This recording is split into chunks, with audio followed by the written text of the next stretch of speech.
दिव्यांग प्रमाणपत्र घोटाळ्यानंतर राज्यात जन्मदाखल्यांचा घोटाळा झाल्याचं समोर आलं।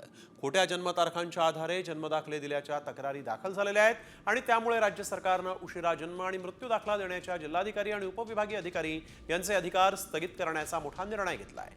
राज्य सरकारकडे या संदर्भात मोठ्या प्रमाणावर तक्रारी प्राप्त झाल्यानंतर हा निर्णय घेण्यात आलेला आहे। कोणाकडे जन्मदाखला नसेल तर तो उशिरा देण्याचे अधिकार जिल्हाधिकारी आणि उपविभागीय अधिकाऱ्यांना देण्यात आले होते।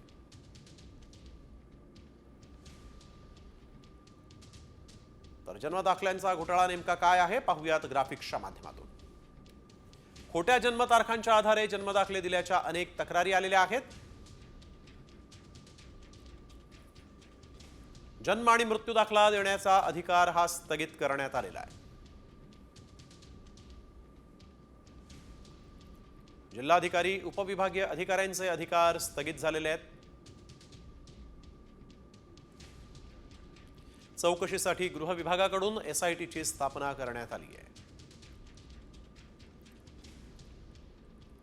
पुढील आदेश येईपर्यंत दाखले न देण्याचे आदेश देण्यात आलेले आहेत।